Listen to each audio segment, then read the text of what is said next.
Sol escaldante durante metade do ano, durante a outra metade, um mundo gelado. A Mongólia é uma região de extremos. Com um clima tão hostil, a riqueza da sua vida selvagem é surpreendente. Ao longo dos tempos, humanos e animais aprenderam a lidar com as condições adversas.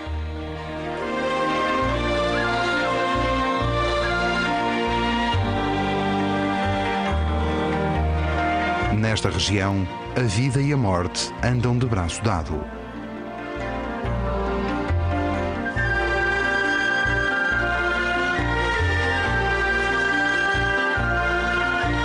Caçadores e presas arranjaram magníficas estratégias de sobrevivência.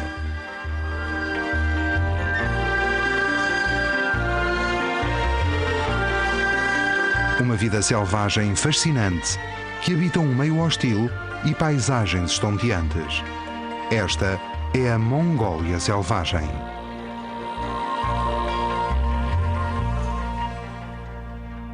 A Mongólia fica no centro do continente asiático, encaixada entre dois mundos, as planícies geladas da Sibéria e o quente e árido deserto de Gobi. Entre esses dois extremos, a diversidade da Mongólia é grande. O norte do país é atravessado por poderosos rios a caminho do lago Baikal e do Mar do Japão. A sul, o deserto de Gobi. Enormes dunas dominam a paisagem. Sob o eterno céu azul do leste da Mongólia, as planícies parecem estender-se até ao infinito. E no noroeste, os cumes dos montes Altai erguem-se a uma altitude superior a 4.000 metros. Os habitantes locais chamam esses picos Montanhas de Ouro. O inverno ainda não trouxe a neve gelada. Aqui são comuns temperaturas de 40 graus abaixo de zero e os ventos violentos são quase permanentes.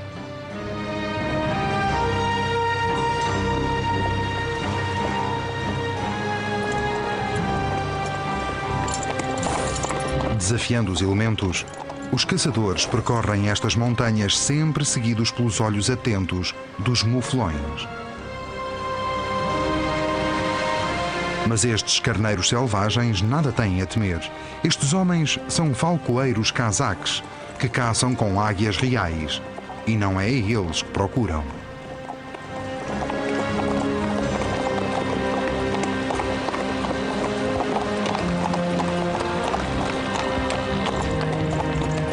Há séculos que aqui vêm, em pleno inverno, em busca de peles. As águias que treinaram para a caça têm uma envergadura de asas superior a 2 metros. São as maiores águias do mundo. As fêmeas podem pesar até 7 quilos. São capazes de esmagar o crânio de um gato bravo, de uma raposa ou mesmo de um lobo.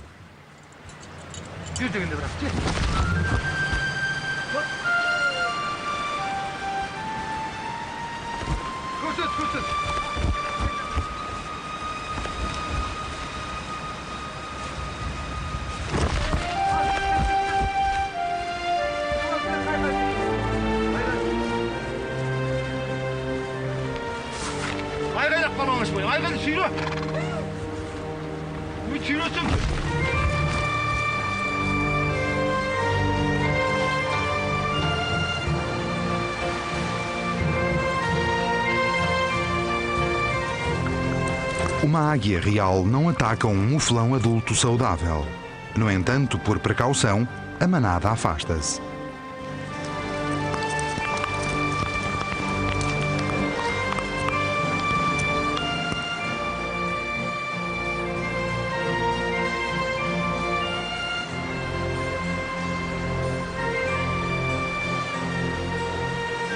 Depois da águia avistar a sua presa, ataca a uma velocidade superior a 300 km/h.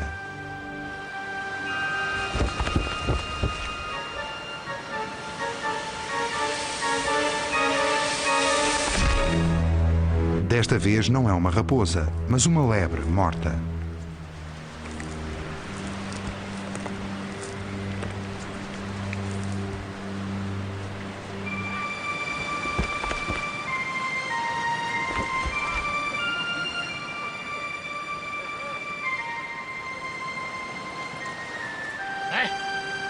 Estas presas inofensivas são exceção à regra. Os lobos, em particular, resistem à investida.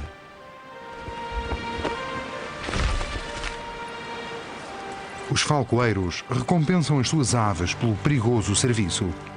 Volvidos 7 ou 8 anos, cerca de metade do seu tempo de vida, as águias são libertadas. A partir desse dia, ficam por sua conta.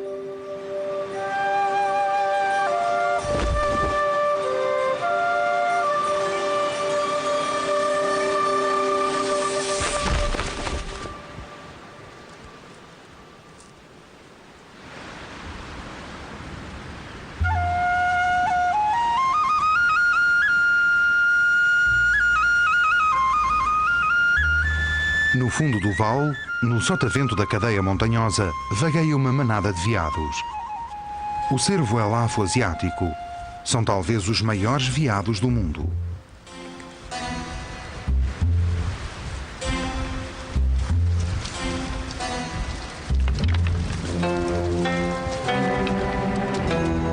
Há cerca de 120 anos, os antepassados destes animais atravessaram a língua de terra que, na altura, ligava o Alasca à Sibéria. Hoje, o seu parente americano é o veado canadiano, ou o wapiti.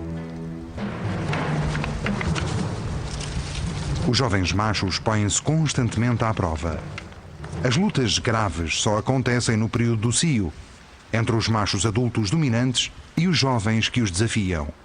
Nesta altura do ano, reina a paz entre a manada.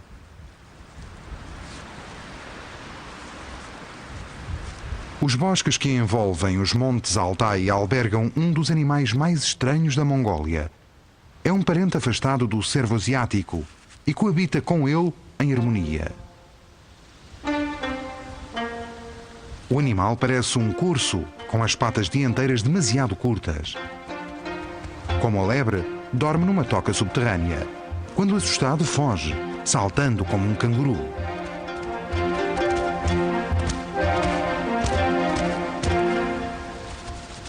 É um alce almiscareiro que vagueia pelas florestas. Durante milénios, foi caçado devido ao almíscar, uma secreção das glândulas sexuais utilizada no fabrico de perfumes.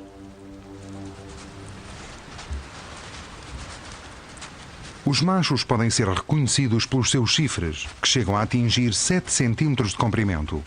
Nos combates entre rivais durante o cio, estas armas podem provocar ferimentos profundos. O alce almiscareiro não usa os seus chifres para se defender dos predadores. Prefere fugir ao mínimo sinal de perigo. Enquanto o alce almiscareiro procura a segurança dos bosques, o cervo asiático procura os últimos refúgios do crepúsculo de inverno.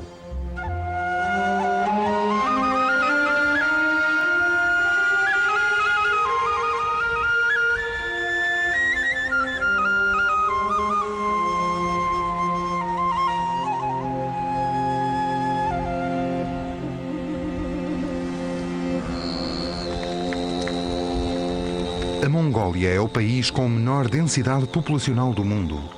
Uma área 12 vezes maior que a da Inglaterra tem apenas 2.600.000 habitantes. Ou seja, 12avos da população inglesa, que partilham o território com cerca de 25 milhões de cabeças de gado.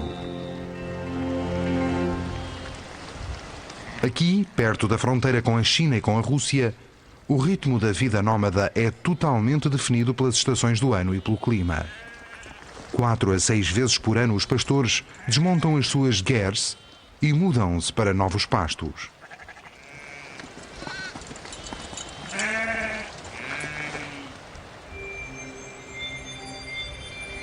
Encontrar água não é problema para os animais.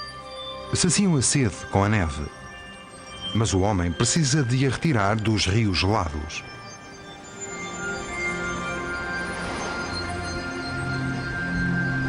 Até meados do século XVIII, as manadas de Yanks selvagens pontilhavam os montes Altai. Mas devido à sua deliciosa carne, foram caçados até à extinção.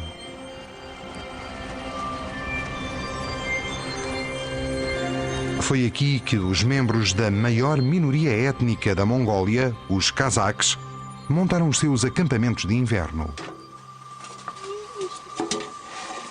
Aqui em cima, a vida é austera. Para cozinhar, o gelo tem de ser transportado do rio. Nestas regiões desprovidas de árvores, o combustível principal são os excrementos secos dos iaques e das vacas.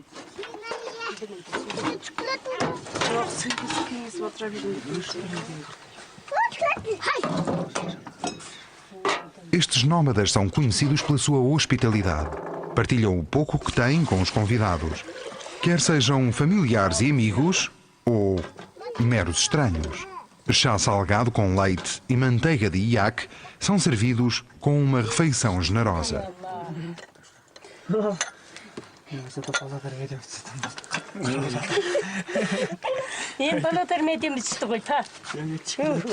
Nestas condições climatéricas tão adversas, a solidariedade humana é essencial à sobrevivência. Poucos forasteiros chegam a estas regiões remotas da Mongólia durante os meses de inverno. As estradas estão muitas vezes cortadas durante dias a fio. Os nómadas vivem da carne das suas manadas e de produtos lácteos que armazenaram durante o verão. Nas longas noites, quando as tempestades fazem estremecer os acampamentos, há muito tempo para descer. Estes têxteis coloridos são muito populares na Mongólia.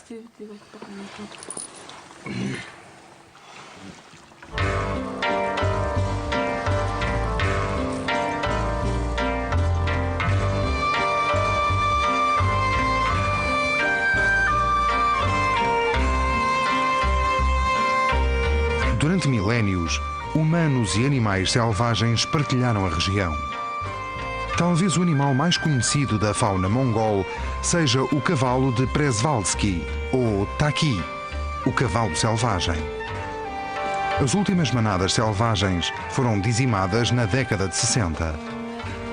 Mas agora mais de 300 Takis habitam as estepes da Ásia Central. As pegas gostam de se empoleirar neles, usando-os como torres de vigia. 14 Takis haviam sobrevivido nos jardins zoológicos europeus. E embora várias gerações destes animais tivessem vivido em climas muito mais amenos, os Takis voltaram a adaptar-se às condições adversas da Mongólia. Tal como as gazelas e os burros selvagens nas imediações, parecem saber exatamente onde encontrar água e até onde conseguir bons pastos em pleno inverno.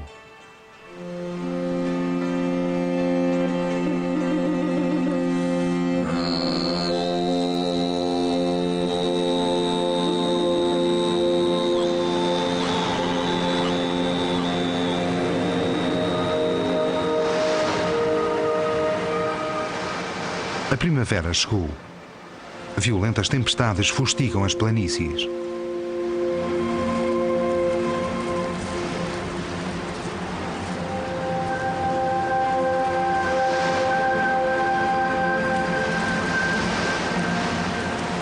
A região é literalmente varrida a jatos de areia. Os arbustos apenas se mantêm nos cantos protegidos do vento.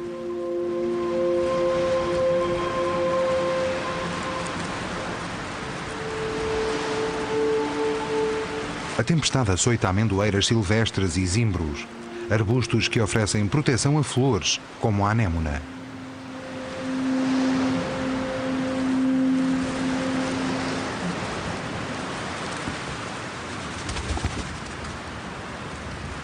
Muitas são as vítimas do rigoroso inverno.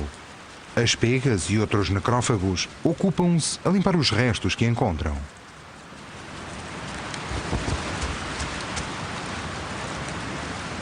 Quando os abutres quebra-ossos chegam, até os ossos dos Takis em breve desaparecem.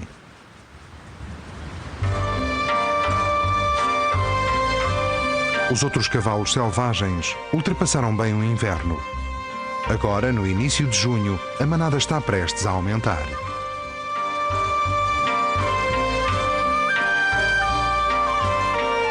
Os Takis podem ser os animais mais visíveis das estepes, mas os verdadeiros senhores das planícies são as marmotas.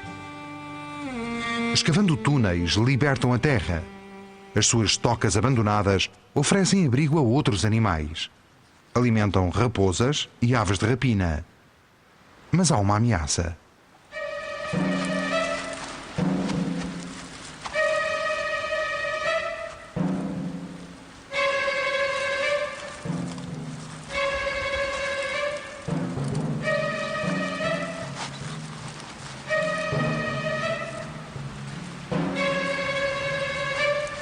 O fato e o comportamento do caçador de marmotas podem parecer estranhos, mas para as marmotas é irresistível.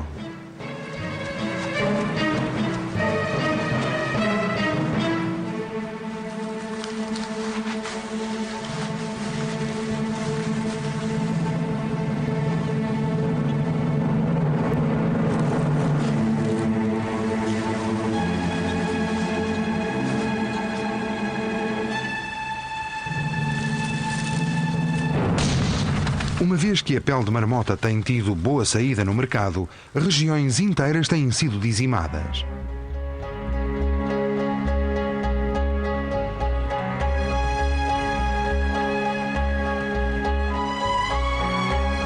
Mais a sul, começa o deserto de Gobi.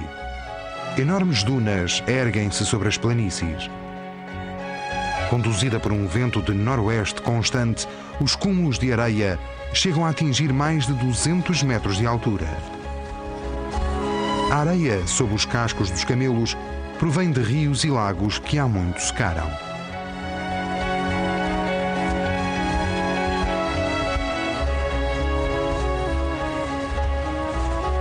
Estas são as lendárias areias cantantes. Os habitantes locais contam histórias de espíritos de areia que vagueiam pelo deserto em busca de almas perdidas.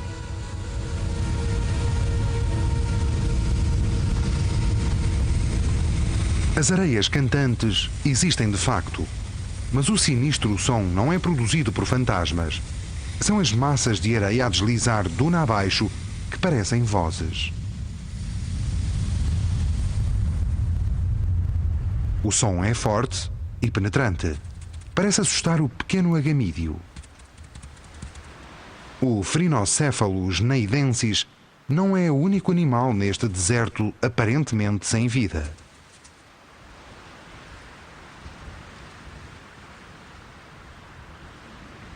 O grilo mordisca a plantinha solitária que se enraizou na areia. Mas, de repente, parte em busca de uma refeição mais tentadora.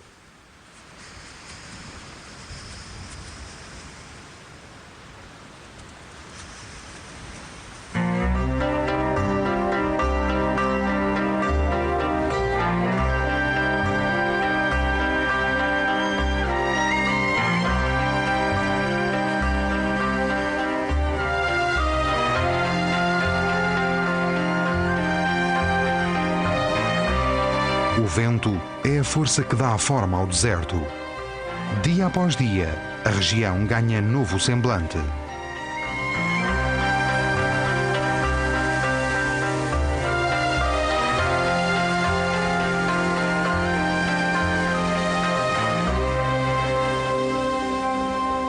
Mas também no sopé de uma enorme duna, a areia se move. Só que não é o vento que a agita.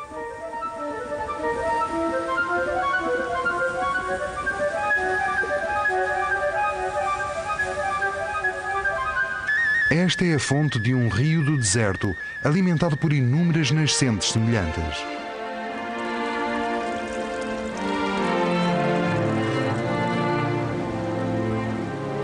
O regato depressa se torna um pequeno rio, percorrendo a base das dunas ao longo de alguns quilómetros, e transforma a zona num pequeno oásis.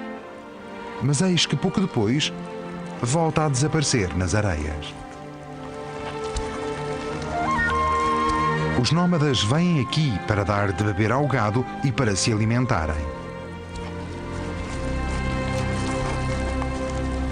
Em épocas de fome, este rio é a única fonte de água num raio de quilómetros. E nessas alturas, animais como gazelas e burros selvagens ultrapassam o seu medo do homem e aproximam-se para partilhar a escassa vegetação com os camelos. Na orla do oásis há uma planta que oferece alimento durante todo o ano: o saxaú. As suas longas raízes procuram água nas profundezas do subsolo e as suas folhas são tão pequenas que pouca água perde por evaporação. No sopé das dunas é frequente encontrarmos florestas de saxau, ideais para os nómadas usarem como lenha. Encoberto por estes arbustos, o agamídeo procura alimento.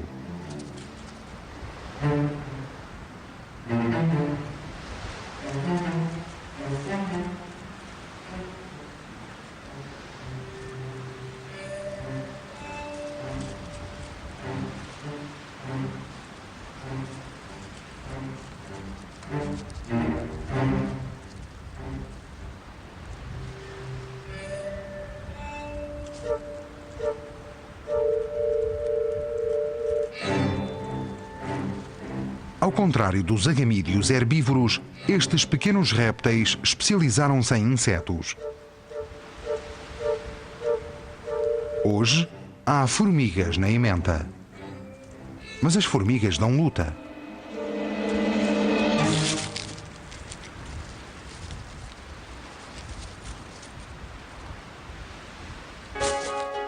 O Gobi não é um deserto de areia puro.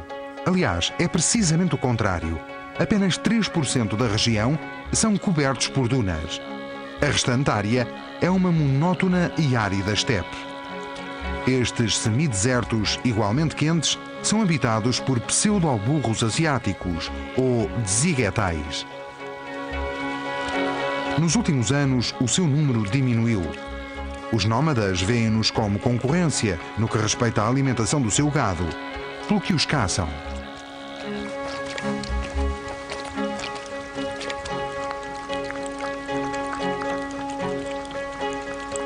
Matá-los é fácil.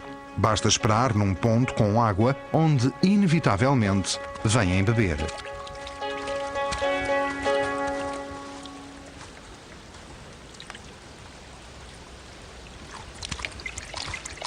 Todos os outros membros asiáticos da família asinina já foram drasticamente dizimados. E também os tzighetai enfrentam um futuro incerto.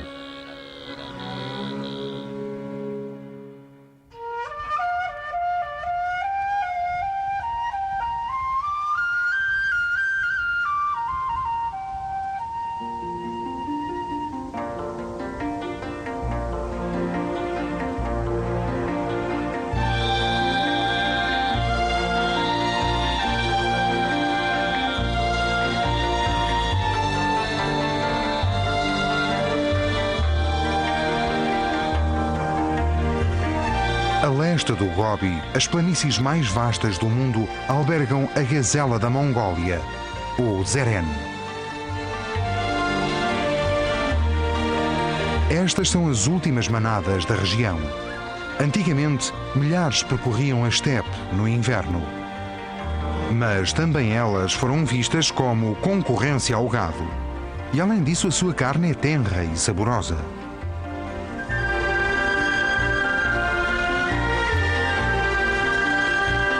Os céus são salpicados por gaviões e águias das estepes em busca de pequenos roedores.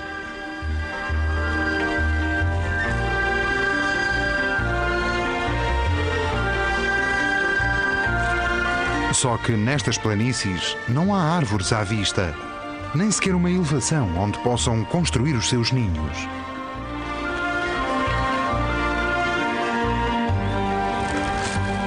Sempre que os pais deixam a cria e vão caçar, esta fica desprotegida.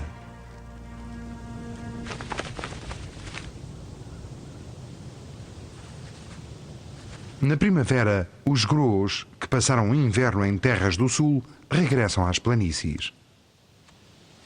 Os habitantes locais dizem que estes elegantes groos pequenos passam toda a vida com um só parceiro.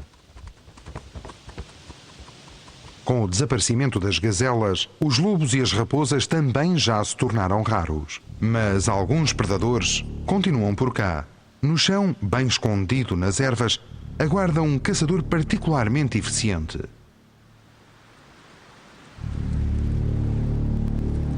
Uma tarântula, que está alerta para o mínimo movimento nas redondezas.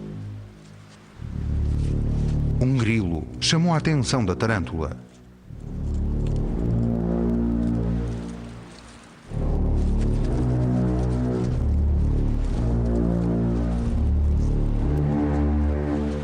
A aranha deixa que o grilo ganhe algum avanço.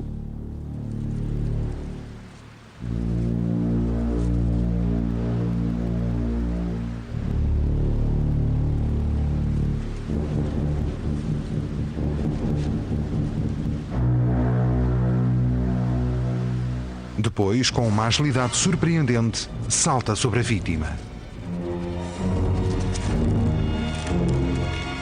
O seu veneno mata de imediato o grilo. Num ser humano, o efeito é comparável ao de uma mordidela de vespa.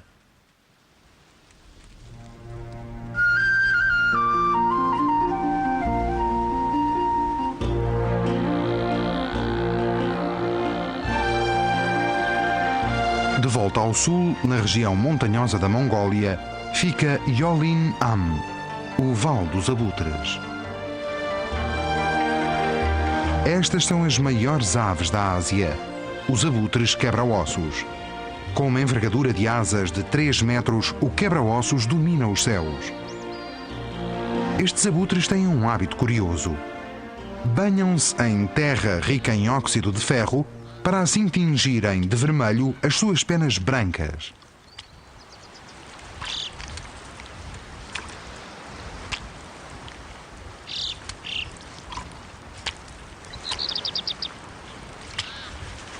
A razão pela qual estas aves tingem o pescoço, o peito e a cauda tem gerado inúmeros debates entre os ornitólogos.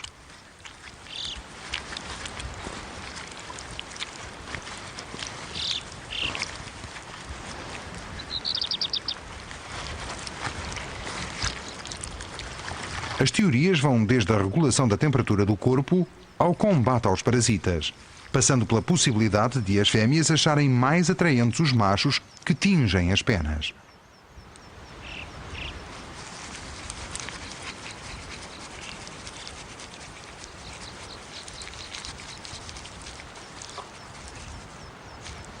Depois de seca a tintura, as aves regressam ao ninho. Nesse mesmo instante, numa encosta soalheira, os gerbilos da Mongólia procuram alimento.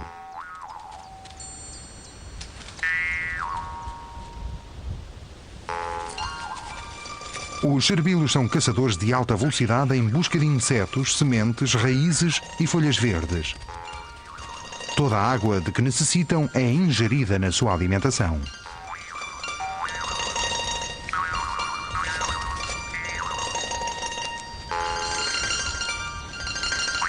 E nesta altura do ano também juntam comida e material isolante para se prepararem para o longo inverno da Mongólia.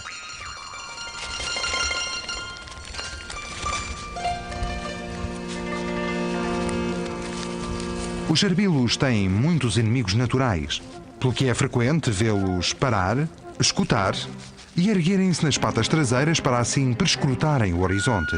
Os abutres quebra-ossos são exclusivamente necrófagos, mas os gerbilos não correm riscos e reagem a quaisquer sombras que se movam.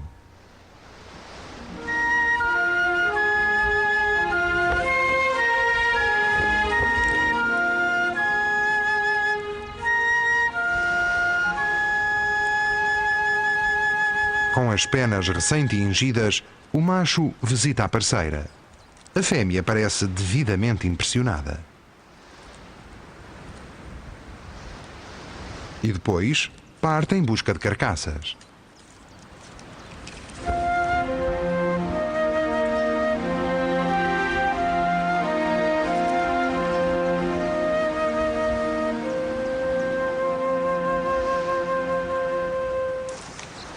Geralmente os quebra-ossos são os últimos a chegar.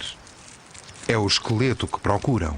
Para outros, os ossos podem ser restos, mas para quem consegue digeri-los, eles contêm muitas proteínas, gorduras e minerais, o suficiente para manter um enorme quebra-ossos de boa saúde. O estômago destes abutres produz grandes quantidades de ácido hidroclórico, permitindo-lhes dissolver até um taqui, ou um cabrito montês.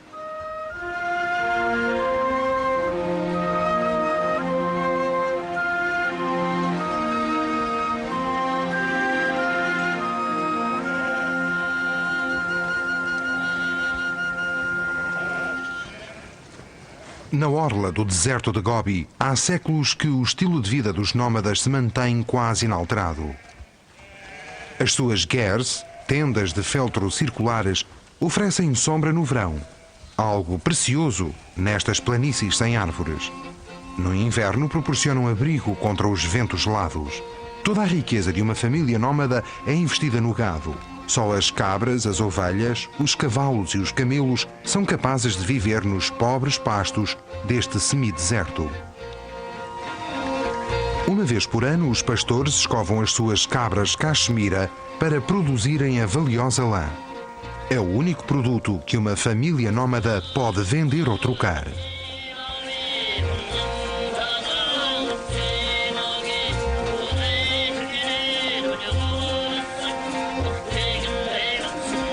As cabras são ordenhadas diariamente. O seu leite é usado para o popular chá com leite. No verão, o leite abunda. Na estação fria, os nómadas alimentam-se de produtos lácteos como queijo e iogurte.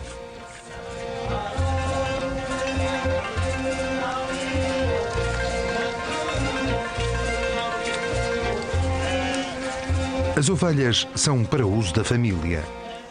Para se alimentarem, apenas matam animais adultos, nunca os cordeiros.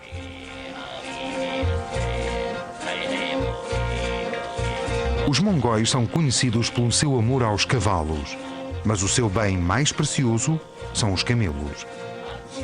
Os camelos costumavam transportar todos os pertences de uma família de pasto em pasto. E uma vez montado o acampamento, os camelos são deixados a pastar em liberdade.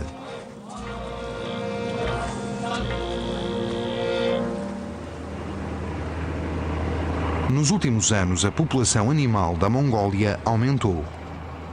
É estranho ver um aparelho da Air Mongolia aterrar no meio do nada.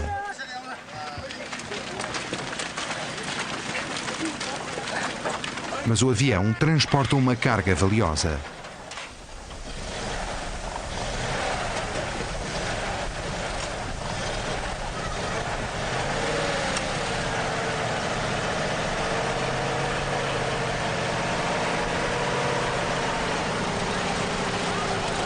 Os caixotes contêm taquis, os cavalos selvagens da Mongólia. Entretanto, os últimos 14 espécimes que haviam sobrevivido em jardins zoológicos europeus multiplicaram-se, prefazendo um total de cerca de 1.400 animais.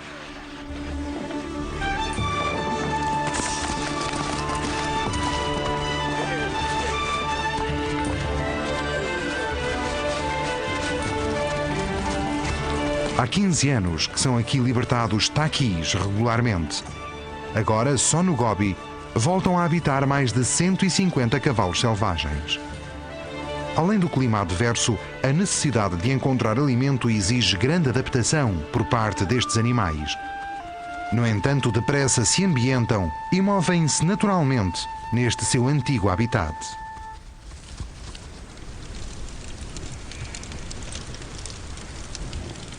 Para os nómadas, a chegada dos taquis é motivo para celebrar. E fazem-no com o churrasco mongol, cabra assada na sua própria pele.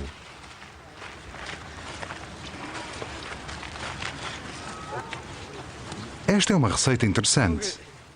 Pega-se numa cabra adulta, corta-se a carne e as miudezas, aquece-se uma pilha de pedras no lume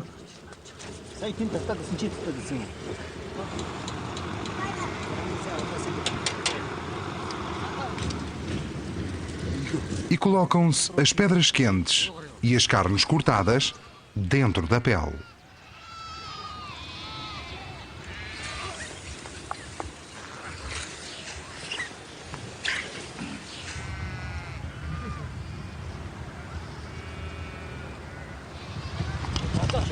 Quando tudo o que foi tirado do interior da cabra volta a entrar, Fecha-se a pele do animal com um arame. Depois pega-se num maçarico e retira-se cuidadosamente o pelo da cabra. A pele do animal funciona como uma panela de pressão. Após cerca de meia hora, o churrasco mongol está pronto a servir.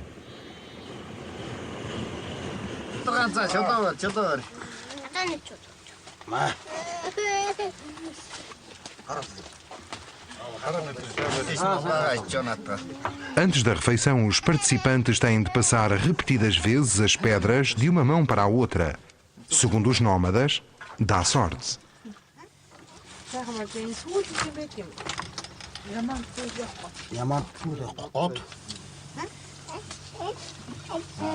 Depois é hora de comer.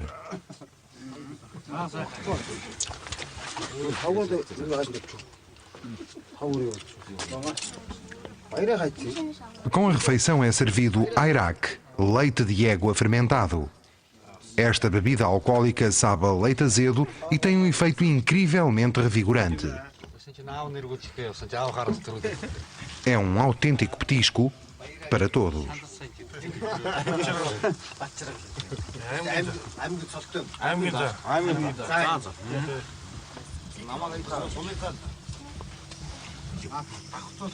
Para completar o banquete, o chefe de família oferece vodka.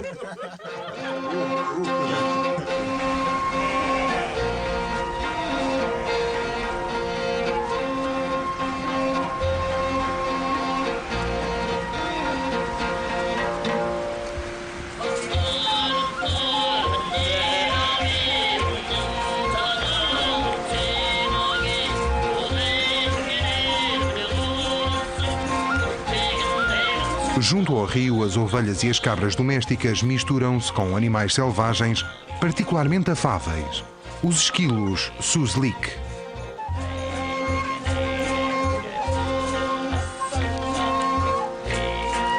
O assobio penetrante dos suslik alerta para tudo o que pareça suspeito. E uma águia das estepes é algo muito suspeito.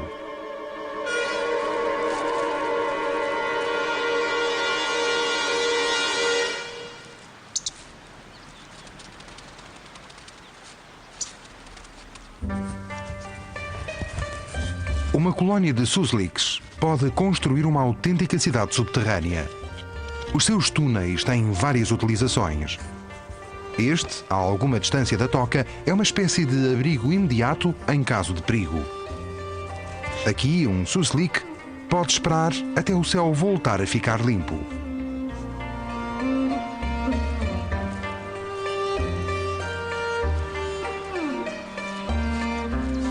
As tocas em si são mais profundas e muito mais espaçosas. Aqui é onde nascem as crias e a família hiberna.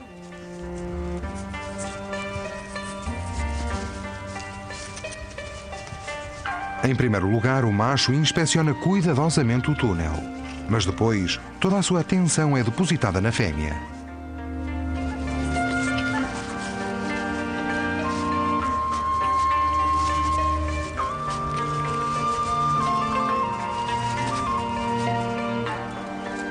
Dentro de cerca de um mês, o casal terá uma ninhada.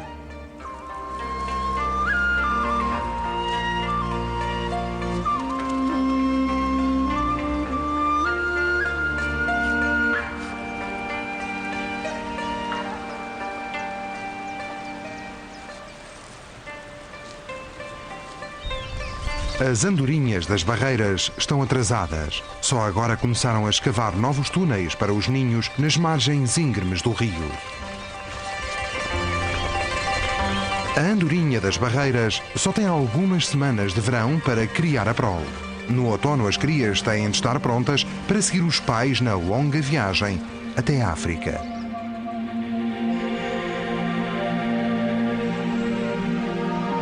Além do deserto, das estepes e das montanhas, a Mongólia tem outras paisagens fascinantes, como é o caso dos vales dos rios, a norte.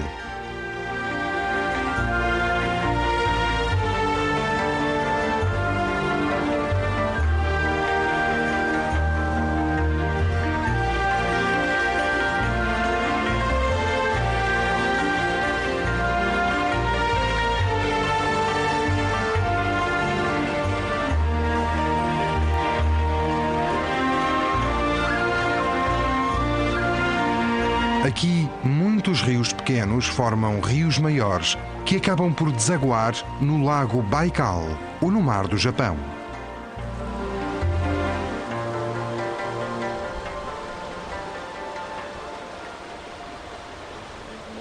As águas cristalinas dos cumes das montanhas são terreno de caça para o maior parente do salmão e da truta, o taimen. Uma umbla e vários lennox, também parentes da truta, foram atraídos pelo comportamento óbvio do taimen.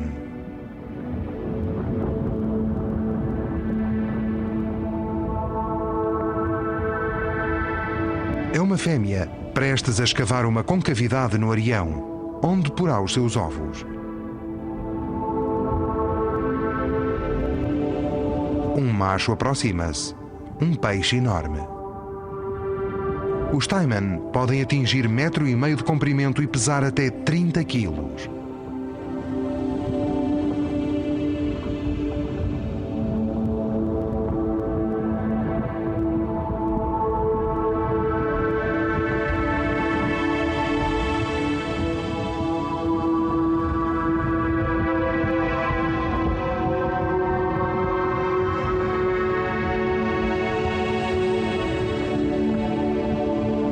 De forma voraz, umblas e lennox devoram os ovos do taimen.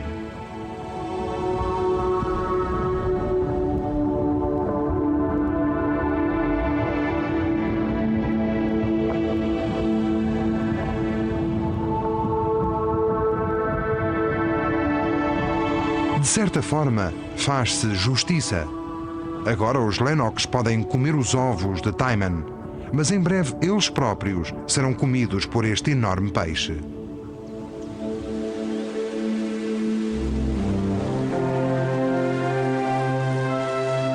Para os mongóis, a água sempre foi algo sagrado. Agora, em tempos de prosperidade económica, o desafio é preservar este habitat único para o futuro.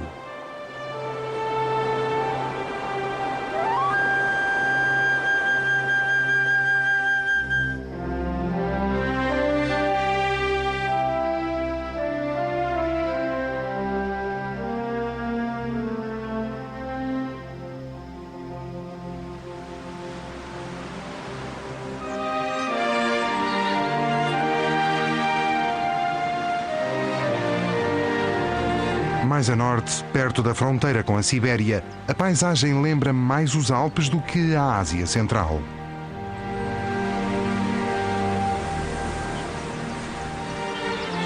Esparsas florestas de coníferas misturam-se com zonas de bétulas que se transformam em bosques de densa folhagem nas partes mais baixas. Também a fauna é parecida com a europeia. Os javalis podem ser mais pequenos do que os seus parentes europeus, mas também eles são irresistivelmente atraídos pelas poças e charcos de lama.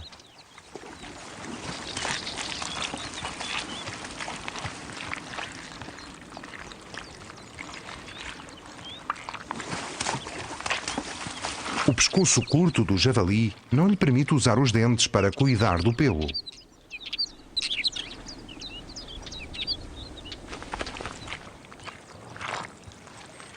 As camadas de lama e argila ajudam a afastar os parasitas e a proteger a pele dos mosquitos.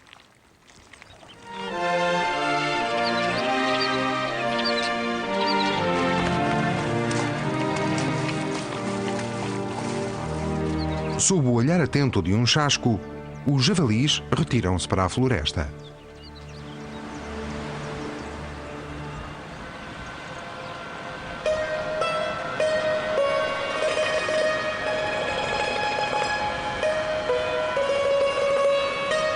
E do norte densamente arborizado, voltamos às estepes, o coração da Mongólia. Aos primeiros raios de sol, um rebanho de jovens carneiros selvagens dirige-se para novos pastos. 1 ou 2 animais perscrutam permanentemente o horizonte, buscando sinais de perigo, para que os outros possam pastar em segurança.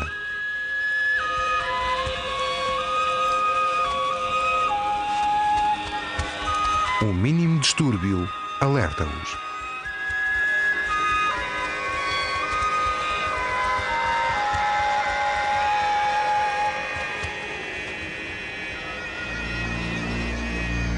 Os carneiros selvagens são extremamente esquivos, porque os lobos e os leopardos das neves não são os seus únicos inimigos. Muitos animais são mortos por caçadores furtivos. Mortos por lobos ou por caçadores, as suas carcaças são limpas pelo abutre negro.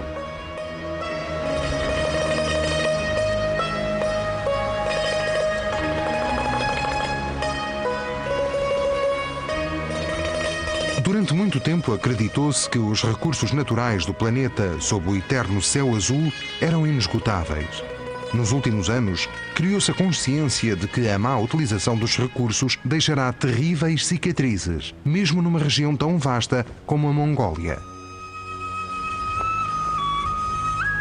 Cada vez mais mongóis exigem um estilo de vida mais harmonioso com a natureza. Não um regresso ao passado, mas um respeito contínuo pela natureza, algo que os nómadas praticam há séculos.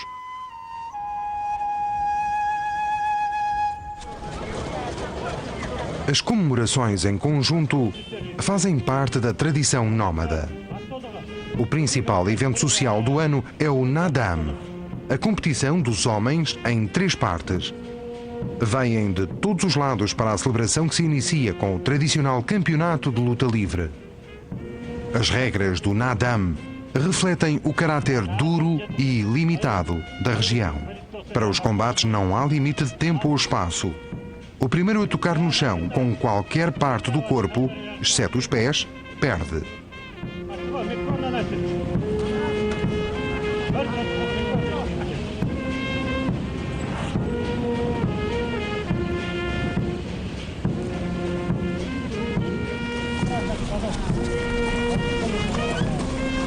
Para este país de cavaleiros, a competição hípica marca o clímax dos festejos. Os cavalos são montados por crianças dos 6 aos 12 anos.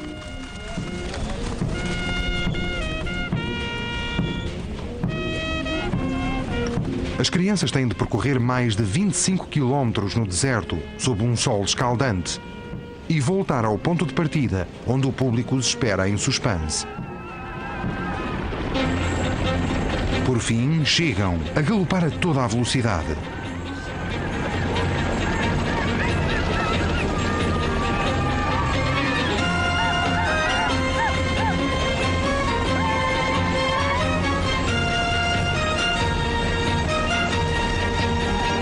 Pouco depois do início da corrida, os cerca de 120 cavalos, desconhece-se o número exato, dispersam-se e nem todos os que partem chegarão à meta.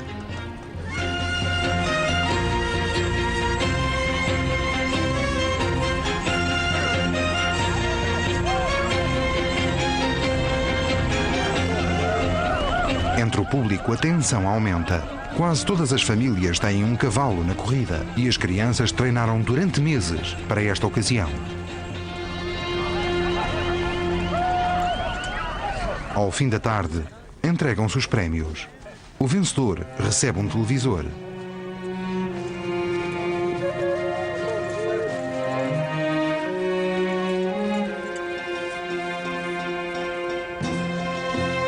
Povos a viver como viviam há séculos, paisagens acidentadas e cheias de contrastes.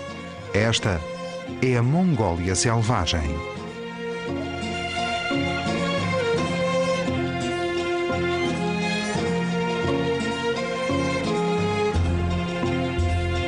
Pim Pam Pum, produção audiovisual.